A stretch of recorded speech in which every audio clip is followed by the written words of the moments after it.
Hey everyone, welcome back to the oh boy, I almost said Summer of Atlassian. I really got to stop messing up my intros. Welcome back to our community-led courses. We are going to be talking about how to run a sprint review or demo. And let me know in the chat, do you prefer demo or do you prefer review or something else? I'm really curious. I've always used demo, but if you call it a review or if you call it something else, I'd be very, very curious to hear from you in the chat. So let me know in the chat, do you do sprint reviews or sprint demos? What do you call them? Anyways, this is part of our Jira for Scrum Masters courses. And folks, we are in the month of August. We are getting to the tail end of stuff. We're almost done with the year, and I'm very excited that we've been going along. And so if you are new here, keep in mind that we are towards the tail end of our Jira for Scrum Masters process. We have a library of videos that you should be watching and are available on this YouTube channel. So if you haven't subscribed, make sure you hit that subscribe button so you can go see all of those videos that are in my live section. They won't show up in videos, they won't show up in shorts, they're going to be in the live section. So make sure you're going to the correct section to look at those videos. Anyways, we're going to be talking about how to run a sprint review or demo today. Now, a couple of housekeeping rules just to help you out here. These sessions are recorded. They're available on YouTube after, which again, if you haven't subscribed, make sure you hit the subscribe button. Slides are not available. We're usually in Jira, but for this particular course, we're actually going to be mainly be in the slides. And it's mainly going to be me talking to you and giving you tips. This is something that this is an activity. A sprint review is an activity that is usually not really done or conducted by the administrator or by the Scrum Master. And it's rather a team effort, right? It's all the developers or all the people on your team showing off, and they're going to be the ones doing most of the work. But I'm going to show you a couple of tidbits that I would highly recommend that you do make sure you take care of and stay on top of. Hola, Chad. Thank you for being here. Chad is a member of our program, which is also something that I have on the slide here. So if you want to get exclusive videos, early access to stuff, make sure you become a Chad. Make sure you become a Chad. Do not become a Chad, but make sure you become a member like Chad so that you can get access to those things. So we're aggressively trying to grow our membership program as well, especially if you find these videos helpful. Atlassian doesn't pay for any of this stuff, so we got to survive somehow. Also, make sure you turn on those notifications. We do go live every week, and as I mentioned, we have an extensive catalog. We have the last 8 months worth of videos and trainings, so we have a lot of different videos on there. Also, in the chat, Atlassian YouTube has this pretty cool game where if you're commenting, there's like a leaderboard, and so feel free to have fun, ask questions. And also, the opening question is: do you call it a sprint review or a sprint demo? Let me know in the chat there, and I'd love to see, because I kind of want to pick one. I always call it a sprint demo, but if all of you guys are using sprint review, then I don't want to upset like 50 people here. So tell me in the chat: do you call it a sprint demo? Do you call it a sprint review? Something else? Do you not care? I'm kind of curious. Now, while those feedbacks are coming in, I want to let you know that I am aggressively advertising and marketing for our Atlassian Builder Summer. This is a completely free 3-day event happening October 22nd through the 24th at the Long Beach Hilton. There's only 150 seats available, folks, and as of right now, we got 86, so we're almost 60% of the way through. And so if you have considered attending this ACE, I highly recommend you sign up sooner rather than later, because once we hit 150, we're kind of closing things up.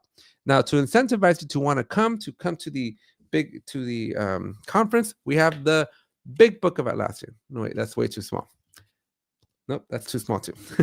All jokes aside, we are going to be giving away a free copy of the Big Book of Atlassian. This thing is full with run books, playbooks, guides, checklists, cheat sheets, maybe even some coloring pages. We'll see. But it's a free giveaway to every attendee. You will get a physical copy of the book, and the only place to get the book is going to be at attending the Atlassian Builder Summit, which again is completely free. All you got to do is just get yourself to LA. If you live in LA, then that makes it a little bit easier for you. We do have discount codes for the hotel, so make sure when you register, we'll give you all that information. But again, only 150 spots are left, only 150 spots are available. Come get your big book of Atlassian. We're going to have 26 awesome speakers. We're going to be talking Forge, Jira administration, and project management for like Scrum Master. So learn from experts. This is for the community, by the community. We really only have like one Atlassian speaking. We intentionally wanted this to be an event that was built by us, members of the Atlassian community, for you all members of the Atlassian community. So use that link, register, because again, once we hit 150, we are closing things off. This event is rather expensive, and at 150 people, we're looking at like $50,000 worth of food. So make sure you are part of that 150, because once those spots fill up, that is going to be it. All right. Now, let's see. We got a couple people saying review. We call it a showback from Jennifer. I've never heard of a showback. That was an interesting one. Anthony calls it a demo. Lori's a sprint review, but whatever you call it is fine. Tushar calls it a demo and review. Melinda says we have both. Prior to the actual demo, the team reviews the sprint and the numbers. Then we demo to the stakeholders. Okay, I like that. Liz says, howdy. Oh, Liz, by the way, is going to be one of our speakers at the Atlassian Builder Summit. So if you want to come meet Liz or take a Forge class with Liz, she's going to be teaching you all how to build some cool stuff using Forge. So Liz will be there. And we got a couple of other, we're also near Spiny Lobster Grounds during season October. Yes. Also, fun little fact. So yesterday we're trying to come up with some stuff for, hey, we're going to be at, in Long Beach in October. What can you do because we end on Friday. So you have Friday night and then Saturday and Sunday, right? And we're like, the Queen Mary turns into like a horror boat. So you can go if you want to get spooked out on an actual haunted boat, because the legend is that the Queen Mary is haunted. So if you want to go get real haunted by real paranormal activities, then make sure you come by and then go to the Queen Mary right across the street. We also have Not Scary Farm. So if you want to kind of get scared where you need a new change of underwear, Not Scary Farm is going to be the place for you. If you really, really want to get scared, I heard that even Universal Studios and Six Flags take their scare fest even to the next level beyond Not Scary Farm. So check out those. And if you're not quite that up to being freaked out or frightened, then Disneyland does have their Boo Bash happening in the month of October. It actually just started like this week. So make sure you check out Boo Bash. In case you don't want to be super scared, but you still want to be in that Halloween spirit, then definitely check out some tickets for the Boo Bash. Okay, all events happening on or around the time of our conference. So come on by, get the free book, stick around for some frightening fests. Okay, enough of that. Everybody says sprint review and sprint demo, and people say we can that we can call it whatever we want. So we're just gonna go with sprint, demo, and review. Okay. Now, you all probably know me by now, but in case this is the first time you're attending, I'll just do a quick 30-second hello. My name is Alex. I make YouTubes on I cannot speak today. I make videos on YouTube teaching people how to use Jira. I have the ACP 120, 620, 520, and I'm currently studying for the 420. Although I will tell you that the 420 study sessions are very tough for me. JSM is not as easy as Jira is. And so I'm struggling through that one. So if you want to come watch me struggle through the ACP 420, or if you're studying for the 420, join us on the Jira Live. We're having those sessions as well. And Chad, you're breaking my heart, man. You're not going to be able to make it. I can meet up and get drinks one of those days. Okay, so I'll take it. We'll send you the information, Chad. You should still sign up then, so that you know what the agenda is. Liz says October's also lots of freebies in October's. Yep, lots of cool stuff. All right. Anyways, subscribe to the channel. So here's what we're gonna focus on. So I'm actually gonna go full screen because we're gonna leave this screen a little bit, but I mainly want to talk to you. This one's gonna be a really big session where I talk more than I do demonstrations, because the sprint demos or the sprint reviews is an activity that, again, you as a Scrum Master don't necessarily run, but you should be aware of some stuff. And so these are going to be my opinions. These are going to be the way I do things. You may agree with some of them. You may disagree with others. That's okay. There's many ways to skin a cat, but this is really truly for folks that are just struggling, and you're looking for some guidance or some inspiration or some direction for how you can do this. So we'll start off with the basics, and we'll start off with the most important thing that I think a lot of teams get wrong when it comes to sprint reviews. And the first one is everyone presents. I have a big problem when developers are like, I don't have anything to talk about today, or they don't attend, right? Or there's like a vacation, or they just don't intentionally show up. That's a huge problem. So every developer, every person that was in that sprint, right? Anybody that was a participant of that sprint, they obviously did something for 2 weeks.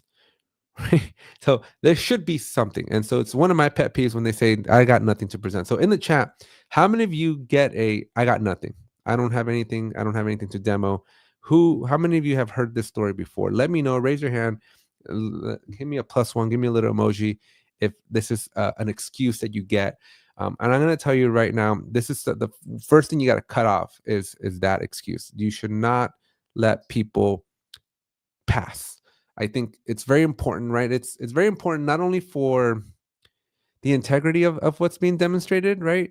But you got stakeholders in the room. They're there to see a show.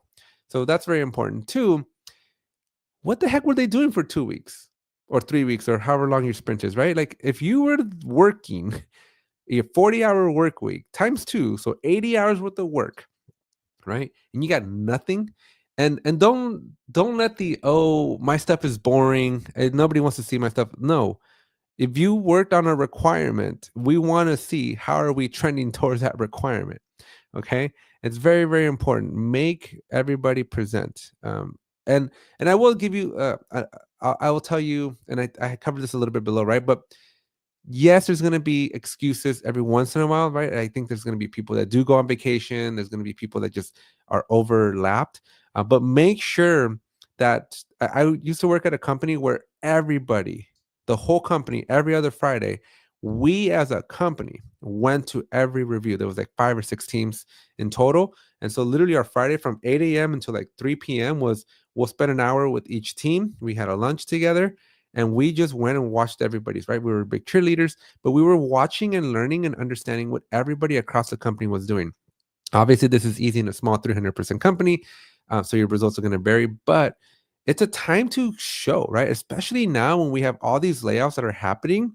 What better time to show off the great work you're doing than during the sprint demo where all the bosses are in the room to watch, right? And so you should be taking advantage, or you should be encouraging your developers to take advantage of the fact that this is their stage, this is their 5 minutes of glory, and they should take advantage of it, right? Because you don't want to allow this whole like I got nothing for you today, right? Like I would say that that's a very big lie, because you clearly did some work.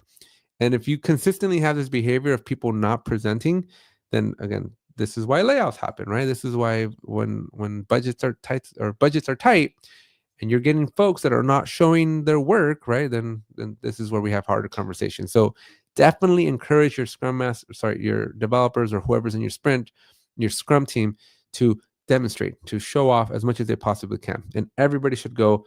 And if they're not available, right, if they can't attend for whatever reason, they're on vacation, they're sick, that's fine. We're okay with this. But I will tell you that Looms and videos today for asynchronous demonstrations, somebody should at least be playing a video that was pre-recorded for that particular user. So they may need to complete their requirements or their stories a little bit earlier before the sprint ends. But that's the price of going on vacation. You go on vacation, you got to pay your right to get out there, right? So you got to make sure you do your demonstration and be responsible there. So that's bullet number 1. Everybody should present. Again, I'm very firm on that one. Let me know in the chat. Do you agree or disagree? Should everybody present? I'm very curious what you think about that. And while you fill up the chat, let's go on to the second bullet here, which is stakeholders, but especially requirement owners, should be present. So I have a really hard time when we have folks that make the requirements, like your product owners, your product managers, even your CTO, CIOs, right? And they're too busy to see what the progress is, right? The sprint review, and I'm going to go into the bleed in a little bit into that third bullet, right? The sprint review is to do the feedback, and we take a step back and we go, what's the fundamental difference between waterfall and Scrum? And that is, at least from a fundamental difference between waterfall and Scrum, and that is that in the world of waterfall, we have a plan, right? We develop this big giant plan, 6-month plan, whatever it is, a year, 2 years, and we run, right? We do all of this work, we do all this testing, we do all this validation, verification, and then at the very, very end, 6 months from now, we then go, ta-da, look at it. And then most of the time you're off, or the requirements change, or the products went obsolete, or something happened, and you're back to square one, right? But Agile kind of fixes that, right? Agile says every 2 weeks, we're supposed to get together and look. And the sprint review is where you do the looking, right? It's where you're going to provide that feedback, where if you see something wrong, if you're like, I asked you for a blue button and you gave me a green button, well, that's something that you should catch immediately, right? You don't want to wait 6 months to catch that, right? You want to be able to provide that feedback. But the person that made the requirement, the person that said, I want a blue button, that person has to be present. And if you need to move schedules around, I think you should. But the sprint review, to me, I've seen over the time, is it's like a compliance ceremony, right? It's something you have to do because you're told you have to do it because somebody wrote some Scrum book and said thou shall have a sprint review.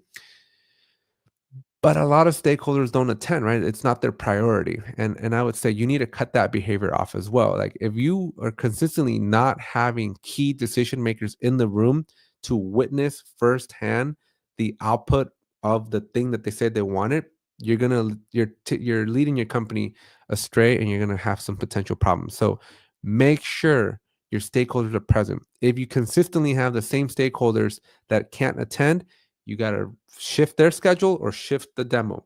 But there should be some star alignment here.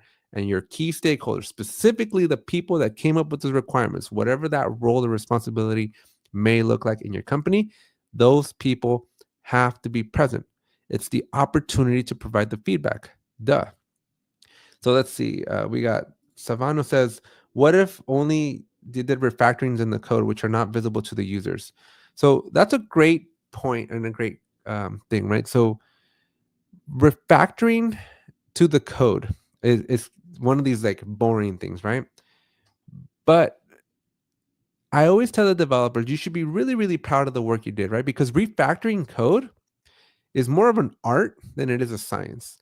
And it would be like saying, like, I don't know, some artist like repainted their painting, but all they did was use a different brush. And so it's not worth showing off, right? But there's a new technique, there's a new learning, there's new gotchas, right? Because one of the things that I don't have on here, but you definitely want to convey back to your developers, is that the sprint demo is 50%. I heard you want a green button or a blue button. Here's what I gave you. But it's also for the other 50% is for me to say, I was told to build a blue button. Here's a green button. But the reason it's green is because, I don't know, red, green, colorblind or something, right? Like we ran into a problem.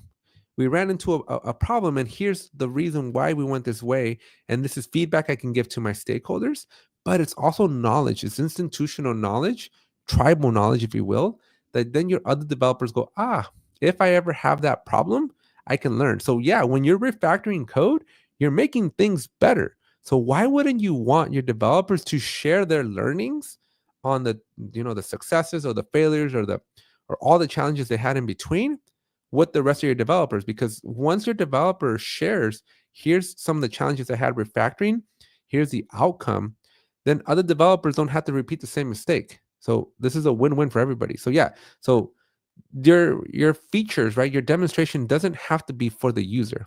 It is 50% stakeholders and 50% for the developer team. Again, let me know in the chat if you agree or disagree with this stuff. But those are my perspectives, right? We're not the sprint review is not just for that user, right? And we don't care. We shouldn't only care that the stuff we're demonstrating is something you can tangibly touch, right? Code refactoring, code improvements, database, performance upgrades, right? All those things are important, right? Everything's important, and you should be looking at it, right? It gives purpose to all the work. A/B and cohort testing, and then it says, and you don't know the light bulbs and colleagues you'll activate by sharing. Yeah, there's just so many new ideas that somebody might have a very parallel problem. Developers by nature, we're very introverted. We don't like to talk. And so the sprint review kind of forces you to talk, but it forces you to share that knowledge, that institutional knowledge that is so important.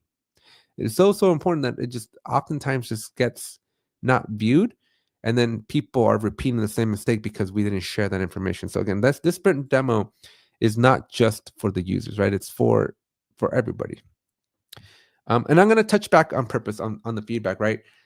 I wanted to give you the biggest takeaway, right? Is obviously going to be that feedback, whether it's feedback from other developers, because another thing that we can do, just going back to Havino's, I'm assuming that you don't pronounce the X, right? Havino?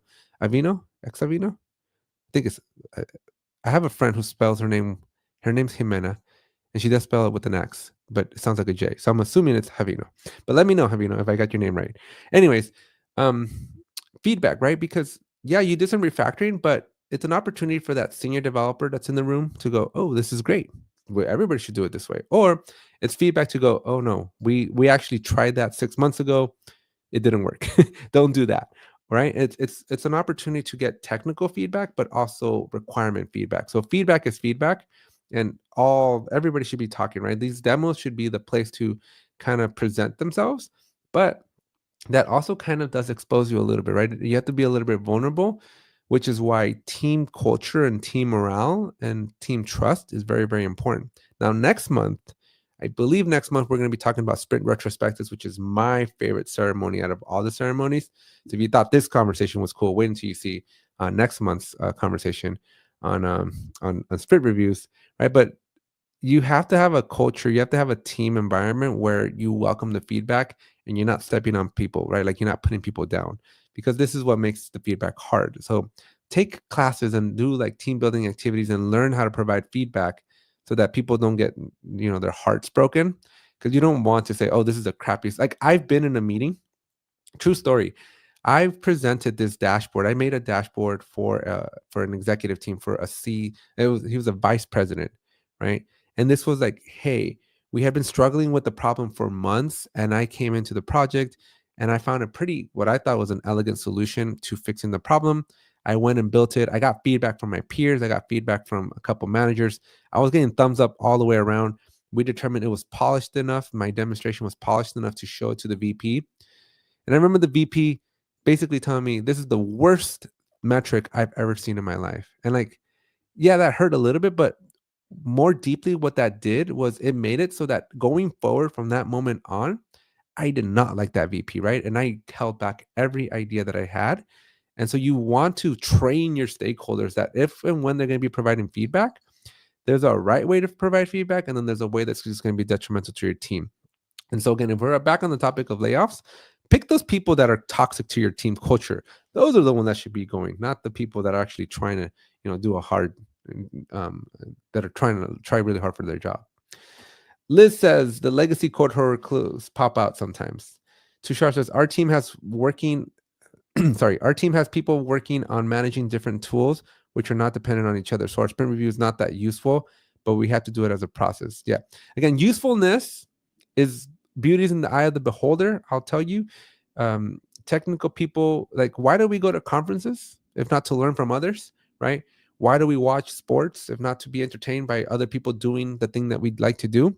And so you got to think of your demos like just like a scrimmage, right? It's just a game. Chat says, yeah, you think that's how layoffs work. You would think you get rid of the toxic people in your culture. Another true story. So I worked in a company one time where I came in as a contractor. I was helping out, and they needed like a technical program manager, just usually my bread and butter. That's usually what I do. And I remember the person that brought me onto the team before I went and had my first meeting with the team, and I was meeting the team. He pulls me to the side and he goes, "Hey, Alex, I gotta let you know that our software lead, right, the person that owns the code, that is the smartest, that understands the code base the most, he gets triggered very easily," right? And so he's like, "You'll want to be very, very careful." And I'm like, well, why is everybody like walking? Like, it's not fair that everybody has to be like super careful to not trigger people, because like from a culture perspective, you all have to work together. And so I would say it's not okay to have excuses, but y'all got to learn how to work together as a team, and you got to be able to take criticism, and you got to be able to give criticism. It's very, very important. It's part of maturing. It's part of becoming an adult, in my opinion. But I don't want to turn this into a psychology session or get canceled. Yeah. So anyways, so let's continue. So the feedback is the most important, right? Now, a couple more tips that I can give you. When should you run the sprint review? My 2 cents, it should happen at the end of the sprint, but before you close Jira, because once you close something in Jira, that's it, right? That is the final opportunity that you get in Jira, because the moment you say complete sprint, anything that didn't get finished is going to roll over to the next sprint, and you're only going to get credit for the things that move to done. And so you want to do your sprint review. You want to be getting this feedback because, as I'm going to go over some of these bullets down below, you want to make sure you capture comments. You want to make sure that if something missed the mark, you move things back, right? Because sometimes developers might move something to done because, yeah, they finished it, but the feedback was not quite. We kind of missed it, right? So you have to move it back to in progress, or do something else, or maybe, or maybe here's a controversial topic. Let me ask you all something. If your developer, I'm kind of curious, so I'm going to poll the room here. So get your fingers on your keyboard, start typing, right?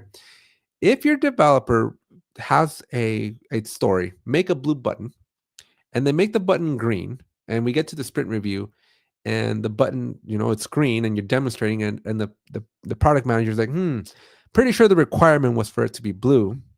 What do you do? Do you move that story out from done, move it back to in progress? Do you move it to do? Or do you open a bug? I'm very curious what you all think. Should you, if somebody missed the requirement, right? If the requirement is clearly missed, do you move it back to in progress? Do you move it back to do? Or do you open a bug against that requirement or against that story? So Karen's saying we open a bug. Okay.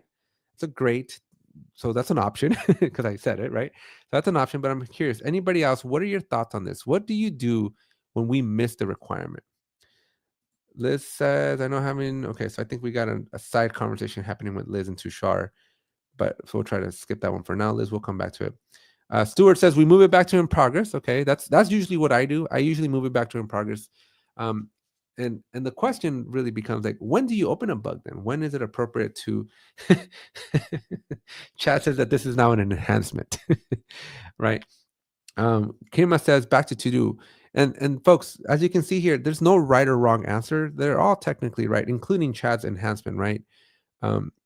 It's really up to you and your team to figure out what makes sense, but make it make sense. Whatever path you take, whether you open a new bug, whether you move it to do, whether you move it to in progress, just make sure that everybody understands why, right? Everybody understands the reasoning, because this is going to be very critical. You got to communicate this information really, really well with your team. It should be clear as day. Hey, you missed a requirement. We're going to move it back to do. And maybe we got to put a reason, right? Maybe you have a transition in your Jira workflow for moving it back to do. Maybe you have that reopened status, right? But you got to document and you got to communicate these things so that it's clear, because guess what's going to happen? I've seen this happen too many times where, and Tushar, this is the one I wouldn't agree with, unless you're joking, right? But making the button green was not a feature; it's a bug, right? It's supposed to be blue. But anyways, you want to have an established process, and you want to document, you want to communicate, because I've seen this happen so many times where we move it back to do, right? This is Friday. We're all just want to, Friday, we want to get out of there early, happy hours calling, and you live the weekend, and then you come back on Monday and you're like, what happened to this one? Like, what did we decide? And if you didn't record sessions, right? Back in my day, everything was in person. And so you didn't really have the luxury of recording your sessions when you were in person. You want to document in Jira. That's why we have comments in Jira, right? You want to put in the Jira item why we're reopening, why we're moving it to in progress, why we're moving it to do. So it's not enough to just transition or open a new bug. You want to do your due diligence and over communicate the reasons, because trust me when I tell you, once Monday comes around and that Friday night happy hour has worn off, you're gonna regret not having that context to help you figure out why in the world did I do this. You want to have a good reason for this. Liz says, but move it out of done in progress, but with some designation description. Yeah, this is kind of what I was trying to mess there or drive home there. Tushar says, but moving back to do in progress will mess up the reports. Yes and no. But the real question is, was it ever really done, right? So it messes up the reports, but the real question is, but did you finish the thing? And I don't think it's okay for you to get credit for doing something wrong, right? Like if you were supposed to make a blue button and the button's green, right? And this is not really I don't know that this is a definition of done problem, right? Because beauty's in the eye of the beholder, right? But if you miss a requirement, which is why you should have very clear requirements, but if you didn't hit the requirement, then you never got finished. So you're still working on it, right? But this is why the sprint report is very valuable. And I think too many people see the sprint report as the finish line, right? Like we have to finish it and it has to be done, it has to be perfect. But that's not the spirit of Agile. The spirit of Agile was the feedback loop, right? And the learning and the discovery and the pivot. And so I would say it shouldn't mess up your report, because your report should only show you what you actually got done, what actually hit those requirements and actually finished. But again, let me know what you guys think in the chat, because these conversations are very, very subjective, right? There's no right way. There's no silver bullet. There's no magic pill that you can take. Although I will tell you, we're going to put a lot of these checklists inside of our Big Book of Atlassian. So if you want to look at some of these things, make sure you sign up for that event happening October 22nd through the 24th, in person only in Long Beach. Liz says, that helps DevOps and team leads ID weak points and team characteristics without overwhelming the visuals on the Jira board. Kingdom says, what's the essence of the report when the requirements was clearly a miss? So I guess it does depend on what your report is, right? So the built-in native Jira reports, unless you have special reports, right? I don't think it matters too much if you move things back out, because you didn't finish it. So I think it would be worse for you to move something to done, take credit for doing the wrong thing. You have to be proud of the work that you're working on. And the report, here's my controversial thing on reports. If you have to measure something via report, you're too late. Like your team has already messed up, because reports are only there to track all the bad things that the people did, right? And so you want to go and like hold people accountable, but your team should be self-accountable, and your team should be self-organizing, and they should be motivated by themselves, right? They should be team motivated to do great work. And as long as your team is doing great work, then you don't have anything to report on, because things are getting done on time, right? It's when things don't get done, correctly, that you need reports to then figure out, okay, where did we go wrong? So I've never been a huge fan of reports or dashboards. I actually don't like them at all. And I know that as an executive, like you live by dashboards and reports, like that's your bread and butter. But I think you have a bigger problem in play.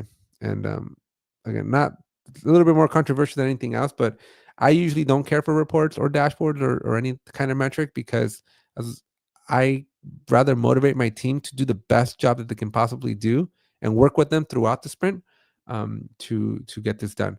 Also, another thought for you to ponder and think about as we're talking about the sprint review. Do not, let me word this correctly. If your team is waiting until the sprint demo to do the review, you missed an opportunity as well. When your developer finishes something, that PO or that product manager, whoever wrote that requirements, they should be in that loop then and there, because the bigger, right? So I'll play devil's advocate with you. Your developer shouldn't move it to done until it's been thumbs up, right? And so does that mean that you have a status in your workflow for review, right? That's not your done status. That's an option, right? But I'm a big believer that if I finish something, I'm going to go run to my requirements manager, whoever said this is what it should do. And I'm going to go, what do you think? Right? Get that feedback sooner. You don't want to wait 2 weeks to get the feedback. You can get the feedback at any point. You do not have to wait to the sprint demo or sprint review to get feedback or review the item. You can review it ad hoc at any point, especially with the power of Loom, right? You can now make a video and go, hey, I just finished this feature. Here's 2 minutes. Watch it on 1.5 speed. What do you think? Did I miss the mark? Did I get it right? And then I'll move my stories, right? Because the other thing that we've been kind of considering is you're moving it to done, but what happens when you catch the mistake before done, right? At that point, you wouldn't open a bug and you'd be totally okay with keeping it in progress or something like that, because again, it's only until you move it to done. But I think moving items to done means you don't have a good definition of done, right? I think you have a miss on your team understanding that they're just trying to finish things up, but they're doing the wrong thing, because building the wrong thing is almost as bad as not building it at all. My opinion. But let me know what you guys think. I thought the requirement was missed from the client POSM. So this is an interesting one. So what happens? So this is a different thought, right? So Tushar, this is very, very, very important what you're saying here. So you're saying like the button's green, but because the requirement was bad, right? I got a requirement to make a blue button, but in fact you wanted it green. This is an interesting scenario. This is one where you got to have like these conversations of like the customer's always right, right? Because who I've been in the scenario, right? I've been in the scenario where I am the technical expert, right? And this, my friends, if you haven't read, I think if you guys are struggling with product requirements, I would highly recommend you read this book. It's called Inspired, How to Create Tech Products That Customers Love. And in this book, one of my favorite things that I like about this book, I'm almost halfway through it, but one of the things that we have in here is the role of the product manager, but specifically the product vision. And here's a thought. Here's a controversial thing, right? The person coming up with the requirement is usually not a developer, right? It's usually some other person, some other individual. But where I have a challenge, where I think companies go wrong, is that especially when you have how many of you guys have a business analyst? How many of you guys have a BA that makes your requirements? Please let me know. Raise your hand in the chat. Does your company have a BA? Who's coming up with your requirements? Actually, better poll here. Who makes the requirements in your organization? Is it your product owner? Is it your product manager? Is it your BA? Is it your CTO? I'm very curious. Who's actually creating the requirements, right? Because my 2 cents, my belief is that the person who makes the requirements better truly understand what the heck they're building, right? You can't have a person that is not in tune with the technology that is being built, because that's how you're going to get yourself into a lot of trouble, right? Especially if you're no. So the next question, since we're having, we have people coming in here with BAs, right? Are your BAs technical, right? Do your BAs understand the technical challenges and just the technicalities of building the thing that they're making requirements for? Because if your answer is no, right? If the answer is no, that they don't get lost in that, right? They're just like the voice of the customer. Well, you're gonna have a lot of friction, right? You're gonna have a lot of friction because they're gonna ask you for some far-fetched things that just aren't technically feasible. And this is where you now have to have a lot of communication between your tech leads and your product owners, right? It's a big mess. But if your BAs are technical in nature, or at least have some understanding of how technology works, my 2 cents that you get better requirements because they're appreciative of the laws and the limits of the technology, right? But when they're just throwing things over the fence and seeing what sticks, you're gonna have a really, really hard time. That's again the excuse of being agile, moving back to done to open the work item. So again, Tushar, I would say, why would the item get to done if it wasn't actually done, right? Like your item should only get to done if you actually got it done, right? Now, here's another question. I'm going to come back to Kima, right? But here's another little sidebar, things that I ponder, because I've actually had arguments or discussions, debates with people on this matter, right? But I do believe that here's my 2 cents. Here's my belief. If you're a developer and I wrote something wrong, I didn't finish it, right? You're not done, right? If my button's supposed to be blue and I made it green, I am not done. I'm sorry. I cannot move it to done. I should not move it to done because I did not complete the requirement, right? If the requirement, now, if you don't have good requirements and you just like, give me a button, then whatever, you got bigger problems, right? But if I have a requirement that explicitly says, make me a blue button, and I make you a blue button and it's blue, great. If you're like, well, I actually wanted the button to be squared and it's a triangle or whatever, that wasn't in the requirements, then that's a whole different conversation. I am saying if you take a requirement that says, I need a circular blue button and you make a circular green button, you did not finish that story. Okay. You missed, right? So you shouldn't move it to done. So if there's a problem and it's caught, that story, since it never went to done, you're still in progress. You're still in the in-flight side of the workflow. If, however, you move it to done, right? Let's say that we wanted a blue circular button, awesome, and then the product owner is like, wait, actually, I wanted it square. That, my friends, is not reopening. You met the requirement. So that is, if we go back up to Chad had it best, right? That's an enhancement, right? That's a new feature. That's a new requirement, right? When you're changing the requirement, that doesn't mean you missed the requirement, right? That is your PO, your product owner, your BA. They now saw what the circular blue button looks like, and they're like, nope, I don't like this. I want it square. And now I want it green, right? But that's a whole new requirement. That is a new story. That is not reopening things. So let's not confuse things, right? We are not opening things like from that perspective. Second, if I create a blue button and when I click on it, it turns green and that was not part of the requirement, then that, my friends, becomes a bug, right? That is now a bug that is filed because I did meet the original requirement, but for some reason, when I click on it, unbeknownst to me, it becomes green, right? And that, my friends, is what we call as a bug, right? And so you again, you got to have great definitions of this stuff because every team's going to have a slightly different interpretation for it all, right? As you can see here, the chat is like actually going crazy, debating me over some of these things, right? Because some of these things we agree, some of these things we don't agree on, but that's okay. That's the beauty of a couple bullet points that somebody wrote some agile manifesto, and then you're supposed to make multi-billion-dollar products with it, right? But I would say you want to communicate and you want to have like a playbook in your company that explicitly calls out, this is what done means. This is when we open a bug. This is when we don't open a bug, right? This is when we expect to do feedback and reviews, right? And so you have to have clear guidelines so that everybody understands what's what. Otherwise, you end up with confusion, and then you end up with having to create 1,000 reports because nobody does their job right. Okay, and so that's kind of my little soap opera for the day. Kima says, the question in my environment is who should gather the requirements because the BA and the PO are always locked heads and it's a mess. Yeah, that's a cultural problem. And again, you it's hard to do your job when those things are happening. So highly recommend you read that book, Inspired. It'll kind of guide you a little bit more with where requirements should come from. Liz says, I can't remember my pure agile course said, but the DA made done versatile. Yeah, it's this is the beautiful thing and the worst thing about agile is that it's so flexible.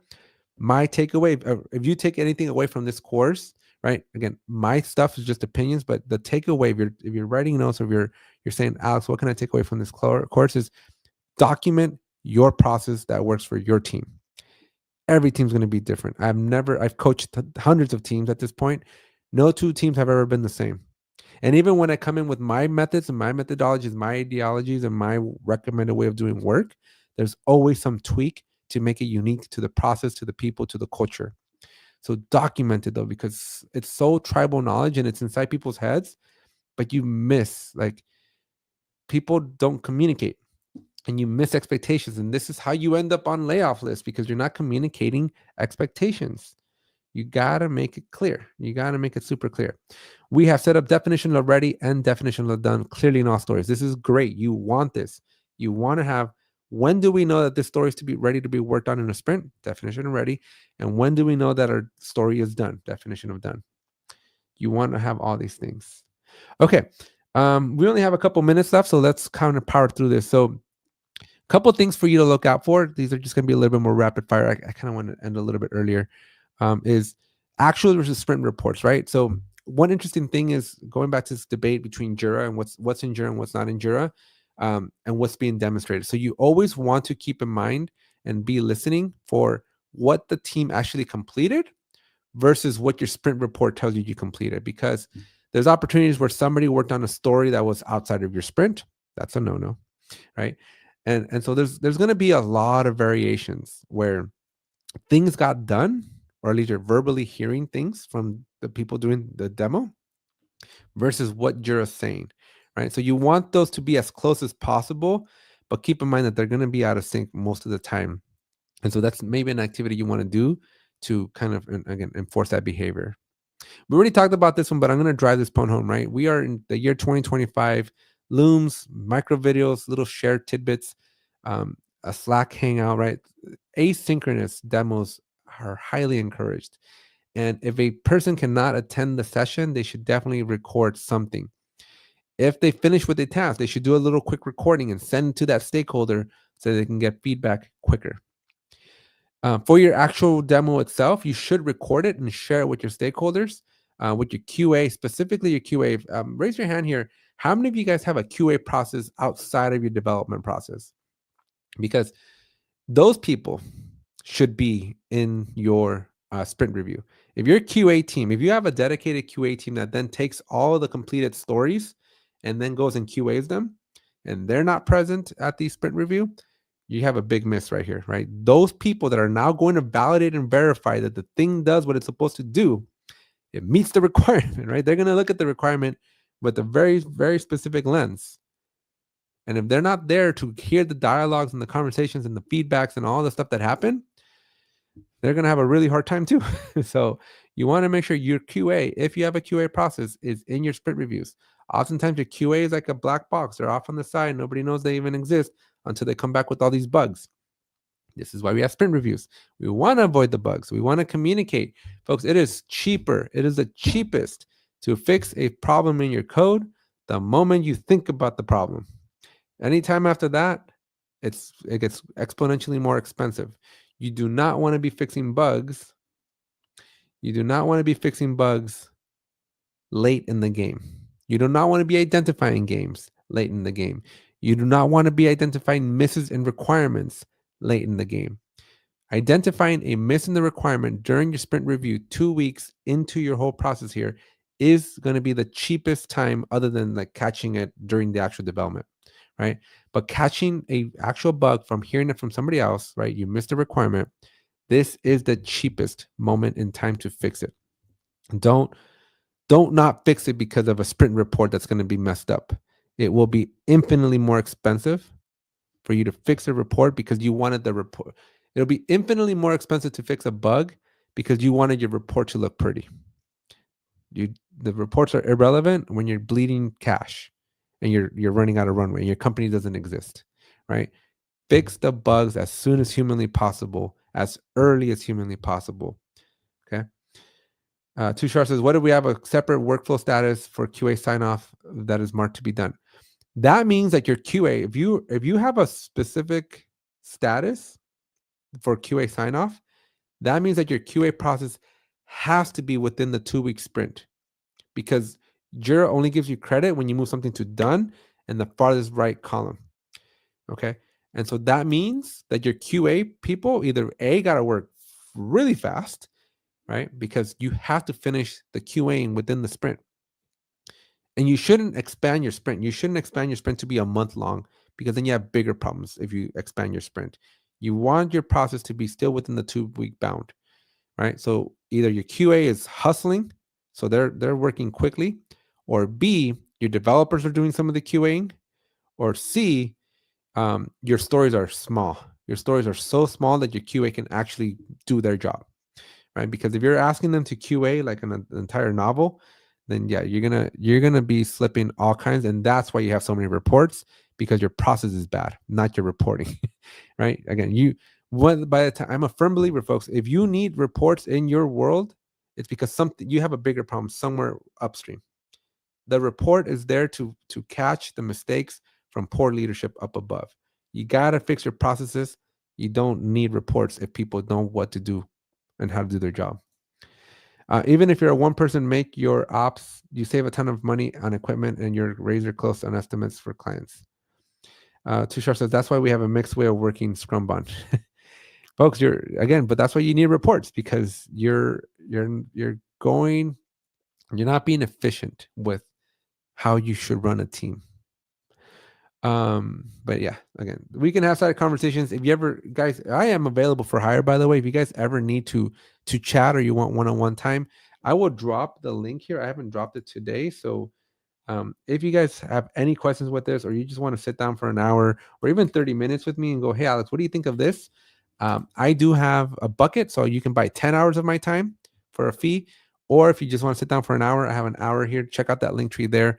And let's talk. It's easier to kind of work through these problems. It's cheaper to pay for an hour, 10 hours of my time and kind of think through this, document things, and have a good, solid understanding of your process than it is to just blindly keep working, because it's going to cost you in the long run. Okay. And trust me, I tell you, folks, because I've worked in companies that don't exist anymore. They ran out of cash because toxicity, right? There's just the culture is bad and you will run out of cash. So it's better to fix the problems. Check for in-flight work that was demoed, but Jira's not updated, right? If something's still to do and your developer showed it off and demoed it and it's still in to do, that's a miss. And look at work that was completed but was not demoed, right? So if you have stories that are in the done column, but you did not see a demonstration of it, again, we go back to, well, it was just refactoring. Call that out. And every story that isn't done should be demonstrated. I don't see a reason why you wouldn't demonstrate. If you spend time, energy, you should be proud of the work that you did. Like, you should be showing it off. This is how you end up not on layoff lists, because people know. You have to be your own cheerleader. Okay. You have to be your own cheerleader, and you have to be your biggest advocate. The sprint demo is the opportunity for you to advocate all the great work you're doing. It's just that simple. Okay.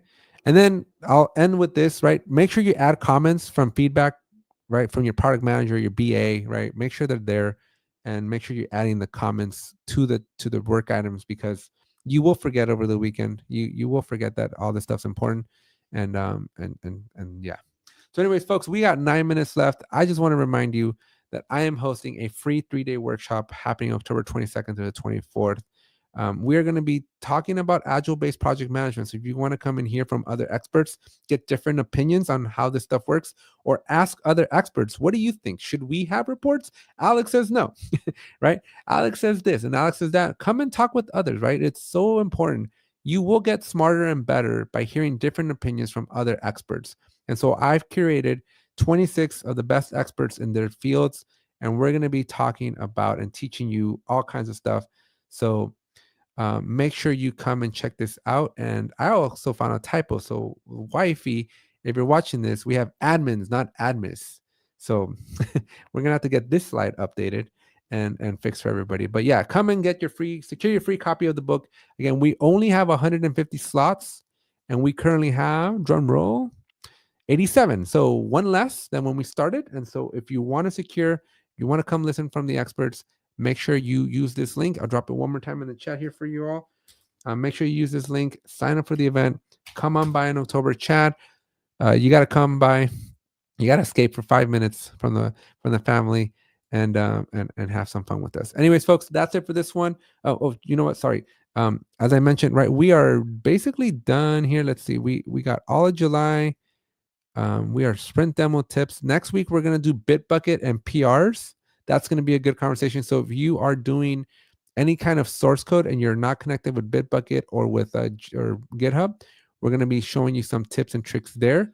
But we're in the second half, folks. We only have 4 more classes left. One in September, October, November, and December. And so make sure you sign up for all those. So here's a link. If you haven't signed up for these ACE classes, highly recommend you sign up for these classes. I don't plan on doing this next year, by the way. I don't plan on teaching any of these next year. So if you want to get in on these and you want to, be with me in these courses, this is going to be your only opportunities here. And finally, back to that link tree. Do connect with me on LinkedIn. I do post a ton of stuff, and so make sure you connect with me on LinkedIn, and let's be friends on LinkedIn, and that way you always know what's going on in the world of Babe Tech. So anyways, folks, that's it for this one. Thank you so much for being here. Hopefully this conversation was helpful, beneficial, at least maybe gave you something to think about, right? Again, a little less showy off today. This was a little bit more Alex on a soapbox type of thing, but again, hopefully it gives you something to think about. Maybe you can go challenge, maybe you can go confirm your suspicions, but hopefully you got some value out of this one. Make sure you hit that subscribe button if you did get value, and we'll see you next month or next week if you come to one next week. Thank you all.